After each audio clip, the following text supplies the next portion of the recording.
On the one hand, I don't really need to be discussing Mrs. Doubtfire to encourage anybody to see it, because it's an amazing film, very well received. I don't know anybody who's seen it who hasn't liked it. So if you want to see it, I fully encourage that, but I expect you'll be seeing it anyway.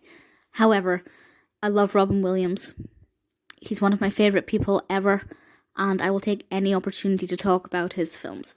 Now, contrary to what most people say, Mrs. Doubtfire is not one of my favourite Robin Williams films, but is one of my favourite Robin Williams performances.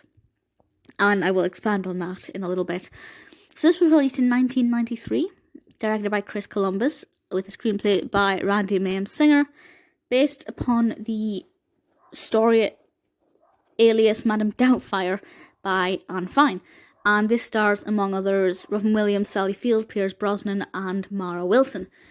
And I was going to say quite simply the narrative is as follows, but actually when you hear it, it's quite a bonkers narrative. I will read the description from IMDb. After a bitter divorce, an actor disguises himself as a female housekeeper to spend time with his children held in custody by his former wife. So Robin Williams plays Daniel Hillard, and his ex-wife, the mother of his children, Miranda, is currently hiring a nanny because she needs to go to work and somebody needs to look after the children. So Daniel dresses up as a woman and ends up being their nanny, and it's all about how long he can keep that a secret, what he can get away with, and if anybody will actually find out what he's doing. And it sounds ludicrous, and I guess in a sense it kind of is, but at the same time it's done in a way that's genuinely unsettlingly believable. Like, I could actually see him/her getting away with this because the prosthetics are incredible, and Robin, being the master of voices, was able to throw his voice so well that it kind of masked any of his own intonations, and he did an absolutely sensational job with that. He changed his mannerisms. He, as Daniel Hillard, is just completely different to Robin Williams as Mrs. Doubtfire. The two characters walk differently, obviously sound differently, dress differently, behave differently. He's done a remarkable job with both of these characters, and that's an understatement. And Sally Field's brilliant. We have Pierce Brosnan as Stu, who is a love-to-hate character. And obviously we have very young Mara Wilson as well, who is an absolute delight to watch.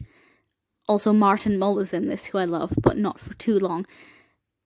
Obviously Mrs. Doubtfire gets herself into some very ludicrous situations, and there's a lot of visual humour targeted at Mrs. Doubtfire, but she's a fantastic personality and is very larger than life. She is just great fun to watch, and I think Robin's performance is outstanding. Really absolutely phenomenal, and I don't understand why he was not even nominated for Best Actor at the Oscars. The film did win Best Makeup, of course it did, but it doesn't even look like there was a nomination for Best Actor, which is bonkers. There's a sequel where he's doing a string of voiceovers for cartoons, and then he does his impression of a hot dog, and there are these just amazing little things. And if you want an example of Robin Williams' extensive talents, Mrs. Doubtfire is the film to look at, and thankfully he did win the Best Performance by an Actor at the Golden Globes. With the same time, the film also won Best Motion Picture Comedy or Musical, and there are several other awards. I believe there are 11 awards in total, which is obviously brilliant. It's a film that I will always love because it just feels like quintessential Robin Williams. If you were new to his work and wanted to experience just how varied his talents are in a very short space of time, Mrs. Doubtfire will do that for you. It's good fun. You will laugh. You will gasp. You will not believe everything you see, even though it's happening. It's utterly fabulous. Robin Williams is amazing, and this film really deserves all of the love it gets.